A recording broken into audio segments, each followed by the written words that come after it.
ભાઈ અડધી કલાકથી અમે લાઈનમાં ઊભા છીએ, માંડ મંદિર સુધી આવ્યા છીએ. સરસ મજા દર્શન જે છે રામલાલાના થઈ ગયા છે. આખું જે રામ મંદિર છે ને હજી નથી બન્યું. આ જગ્યાનું નામ છે સીતા રસોઈ. ભાઈ હવે આપણે આવી ગયા છીએ બડે હનુમાનજી, તો તમે પણ દર્શન કરી લો સરયુ નદીના. અને હવે આપણે આવી ગયા છીએ જાનકી મહેલમાં. સામે તમને જે દેખાય છે ને એ જ છે દશરથજીનો મહેલ. નમસ્કાર દોસ્તો, જય શ્રી રામ. અત્યારે હું છું ભગવાન શ્રી રામની જન્મસ્થળી એવા અયોધ્યામાં. આજના વિડીયોમાં આખું અયોધ્યા આપણે ફરીશું. ખાસ કરીને જે નવું મંદિર બન્યું છે એ પણ આપણે જોઈશું. ઉપરાંત હનુમાન ગઢી અને બીજા ઘણા બધા એવા સ્થળો જે અયોધ્યામાં જોવાલાયક છે, તમામ હું તમને દેખાડીશ. અને સાથે જ અયોધ્યા અને ભગવાન શ્રીરામ તેમજ તેમના નવા મંદિર સાથે જોડાયેલી ઘણી બધી બાબતો આ વિડીયોમાં આપણે જાણીશું. તો ચાલો દર્શન કરીએ પાવનકારી એવા અયોધ્યા ધામના. તો અમદાવાદથી લગભગ 1000 કિલોમીટરનું અંતર કાપીને હું પહોંચી ગયો અયોધ્યા નગરી. અયોધ્યા જઈને સૌ પ્રથમ તો મેં રહેવાની વ્યવસ્થા કરી, જેનું એક રૂમનું ભાડું છે અંદાજે 1000 થી 1200 રૂપિયા. મારી જે રૂમ છે તે છે 209 નંબર. તો ડબલ બેડ છે, 2 લોકો સૂઈ શકે છે. એક બાળક હોય તો પણ ચાલે. એક ટીવી આપવામાં આવે છે તમને, કપડાં રાખવા માટે આમ તો કબાટ છે. અહીંયા એક વિન્ડો છે અને અહીંયા છે તમારે નાવા ધોવાની વ્યવસ્થા. હવે અમારી જે હોટલ છે ને એ રામ જન્મભૂમિથી લગભગ 6 થી 7 કિલોમીટર છે, એટલે અમે આ બેટરીવાળી રિક્ષા કરી લીધી છે. 5 લોકો છીએ અને 5 લોકો માટે એણે અમારી પાસેથી 1000 રૂપિયા લીધા છે, એટલે એક વ્યક્તિના 200 રૂપિયા થયા. થોડું મોંઘું પડે, પણ અહીંયા વારંવાર રિક્ષાઓ બદલવી, ચેન્જ કરવી, આપણને પહેલી વખતે આવતા હોય કેટલી વસ્તુ ખબર ના હોય, એટલે થોડું વધારે પૈસા જાય વાંધો નહીં, પણ તમને રાહત મળવી જોઈએ, શાંતિ થઈ જવી જોઈએ. રિક્ષા ભાડે કરીને આખરે અમે નીકળી પડ્યા અયોધ્યા નગરી જોવા માટે. હનુમાનગઢી મંદિર જે છે એની આસપાસ પણ તમને જોવા જભા જય શ્રી રામ લખેલા જભાઓ મળી જશે. તો જો અહીંયા લખેલું છે હનુમાનગઢી અને નયા ઘાટ, બંને સાઈડ તમે જઈ શકો છો. હનુમાનગઢી મતલબ આગળ જઈને આમ વળાંક વળવાનું છે. અહીંયા જો અહીંયા પણ ઘણી બધી દુકાનો, રીતસરની માર્કેટ જ છે અહીંયા. અને ભાઈ જુઓ હનુમાનગઢી જવા માટે કેટલી ટ્રાફિક છે. હવે જુઓ તમને થોડી ભીડ દેખાડું, થોડું ઝૂમ કરું એટલે તમને આઈડિયા આવે ભાઈ કેટલી ભીડ અહીંયા હોય છે. એટલે જ્યારે તમે અહીંયા આવો ને તો તમે મેન્ટલી પ્રિપેર થઈને આવો કે ભાઈ કેટલી ભીડમાં આપણે ઊભું રહેવાનું. જો ઝૂમ કરું તમે,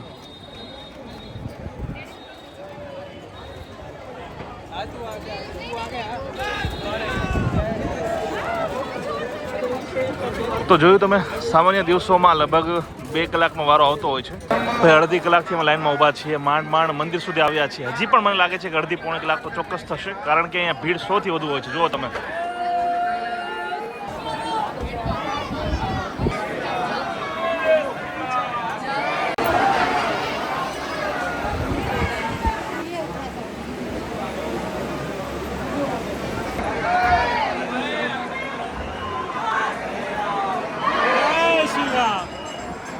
હનુમાનગઢીના સરસ મજાના દર્શન થઈ ગયા છે. લાઈનમાં લગભગ 1 કલાક સુધી ઊભું રહેવું પડ્યું.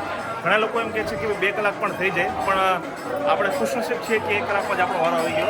અને હવે આપણે આવી ગયા છીએ એ જગ્યાએ કે જેને જોવા માટે આપણે ગુજરાતથી અહીંયા સુધી આવ્યા છીએ.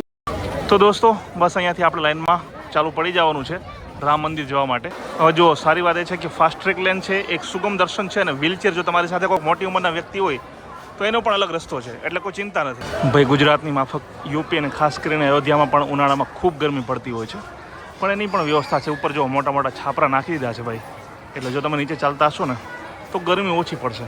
હવે આપણે લાઈનમાં જઈ રહ્યા છીએ, એટલે અયોધ્યા જે શહેર છે એની થોડી વાત કરી દઉં. એવું કહેવાય છે, આપણા વેદો પુરાણો એવું કહે છે કે આજથી લગભગ 8000 વર્ષ પહેલાં સૂર્યના પુત્ર વેવસ્વત તેમણે આ જે અયોધ્યા નગરી છે એની સ્થાપના કરી હતી. અને ભગવાન રામના જે પિતા હતા દશરથ રાજા, તેઓ અયોધ્યાના 63માં રાજા હતા, એટલે ભગવાન રામ 64માં થયા.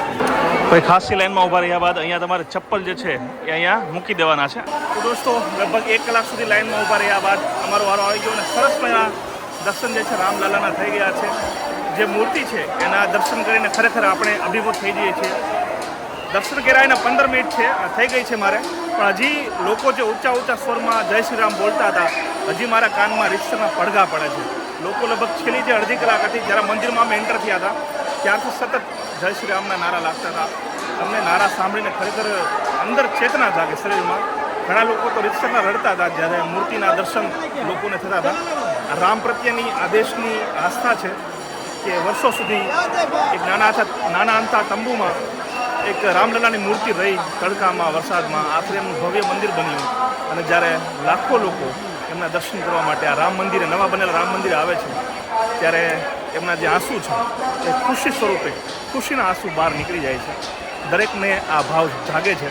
મને પણ જાગ્યો, મારી સાથે આવેલા બીજા લોકોને જાગ્યો, હજારો લોકોને જાગ્યો. દોસ્તો, એક વસ્તુ તો કેવી પડશે કે હજારો લોકો એક સાથે આવતા હોવા છતાં મેનેજમેન્ટ એટલું સરસ મજાનું છે કે કોઈને તકલીફ નથી પડતી. તમામના સરસ મજાના દર્શન થઈ જાય છે.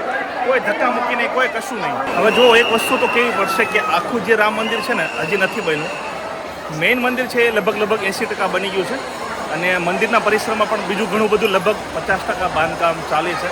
એટલે મને લાગે છે કે હજી 1-1.5 વર્ષ જેવો જે છે સમય થઈ જશે. એટલે જો તમે આવવાનો પ્લાન કરતા હો અયોધ્યા અને અત્યારે ટાઈમ નથી બનતો, તમને એવો સમય નથી મળતો, તો ચિંતા ના કરો. 1 વર્ષ પછી આવશો તો તમને સંપૂર્ણ જે મંદિર બની જશે એના દર્શન થશે. અત્યારે અમે અડધું મંદિર જોયું છે, કારણ કે અડધું મંદિર જ બન્યું છે. અને જો ભાઈ મંદિર પરિસરમાં શૌચાલય, આ ઉપરાંત વોશરૂમ તમારે જવું હોય તો એ પણ ફ્રી વ્યવસ્થા છે. લેડીઝો માટે અલગ છે, જેન્ટ્સ માટે અલગ છે, દિવ્યાંગો એના માટે પણ અલગ વ્યવસ્થા છે. ભાઈ જુઓ, ગરમી વધારે છે એટલે લસ્સી જેવું કંઈક લેવું જ પડતું તમારે. આના 60 રૂપિયા છે, ફૂલ ભરેલી છે, થોડી સ્વીટ વધારે છે. પણ ઉનાળામાં લસ્સી જે છે એ તડકાનું મારણ હોય છે. તો અયોધ્યા દર્શનમાં હવે પછીનું આપણું જે સ્થળ છે તે છે રામ દરબાર.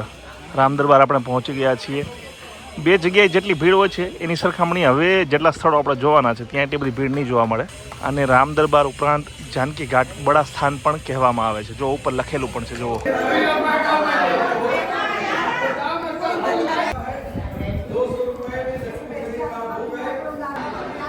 તો દોસ્તો, રામ દરબારના પણ ખૂબ સરસ મજાના દર્શન થઈ ગયા છે. એક નાનું અમથું મંદિર છે, વર્ષો જૂનું. જે લોકો અયોધ્યા પહેલાં આવ્યા હશે તેમને આ જગ્યા વિશે જરૂર ખબર હશે. દોસ્તો, આ જગ્યાનું નામ છે સીતા રસોઈ. એવું કહેવાય છે કે અહીંયા માતા સીતાજી જે છે, ભગવાન રામ અને અન્ય જે લોકો હતા, જે ભાઈઓ હતા ભગવાન રામના વગેરે પરિવારજનો, એમના માટે અહીંયા રસોઈ બનાવતા હતા એવું કહેવાય છે. એટલે આ જગ્યાનું નામ છે સીતા રસોઈ.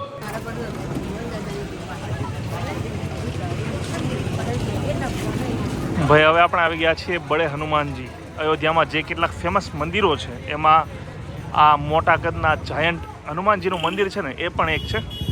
ચાલો અંદર જઈએ, એના પણ તમને દર્શન કરાવું. તો આપણે આ મંદિરની અંદર આવી ગયા છીએ બડે હનુમાનજી.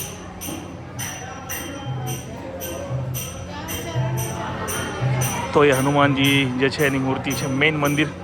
અને હનુમાનજી એકલા ના હોય, તેઓ હોય ત્યાં રામ સીતા પણ હોવાના જ. તો અહીંયા છે રામ સીતાજી.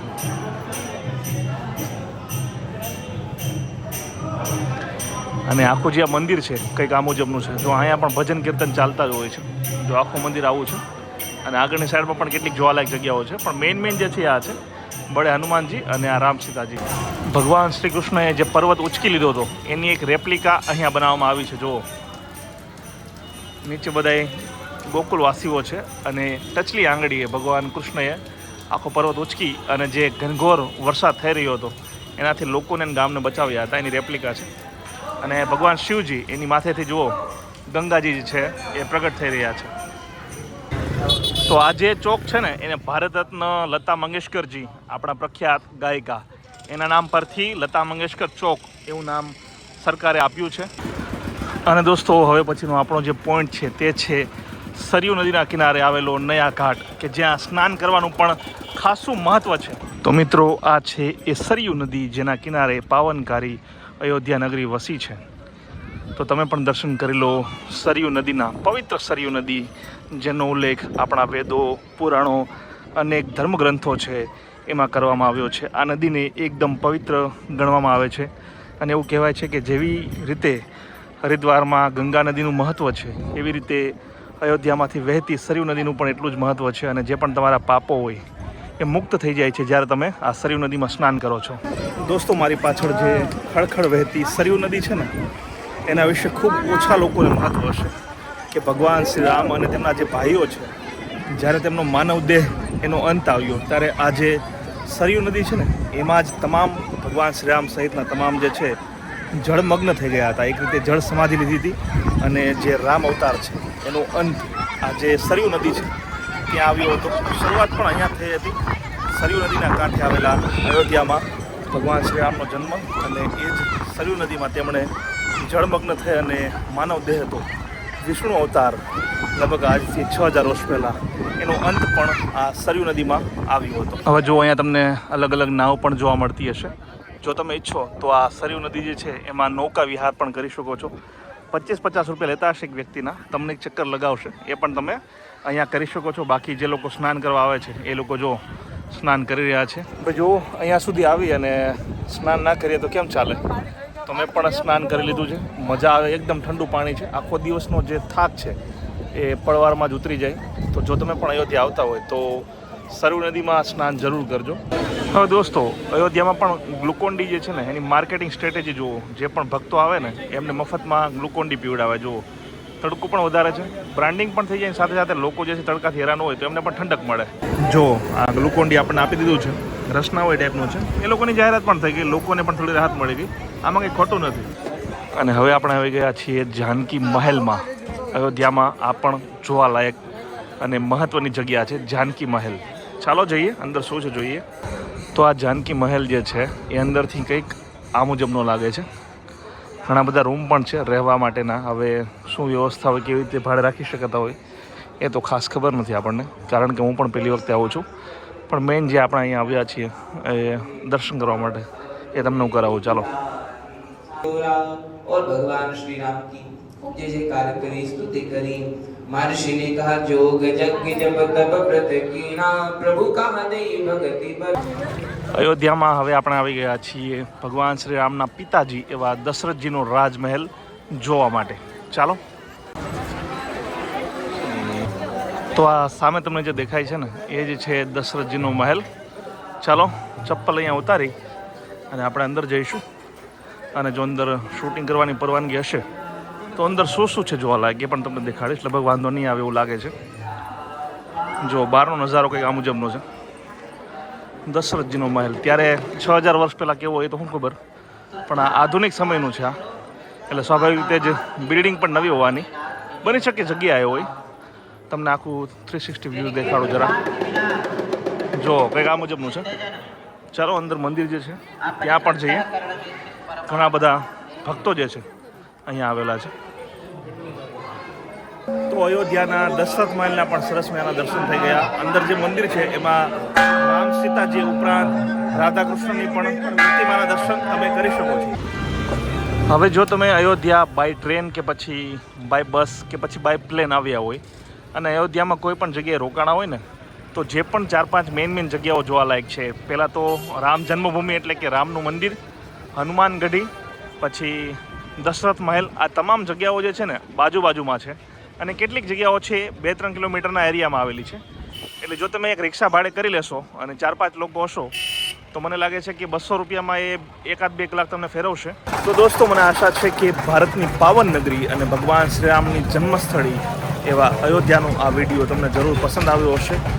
અયોધ્યા મંદિર ઉપરાંત બીજા પણ ઘણા પાવનકારી જે ધાર્મિક સ્થળો છે એના દર્શન આ વિડીયોમાં આપણે કર્યા. જો વિડીયો પસંદ આવ્યો તો લાઈક અને શેર કરો. અને આવા જ વિડીયો આગળ પણ જોવા માટે અમારી યુટ્યુબ ચેનલને સબસ્ક્રાઈબ કરી લો. અને જો તમે આ વિડીયોને ફેસબુક પર જોઈ રહ્યા છો તો મારા પેજને લાઈક અને ફોલો કરો. અને કોમેન્ટમાં જય શ્રી રામ લખવાનું ભૂલશો નહીં. જય જય ગરવી ગુજરાત. જય હિન્દ.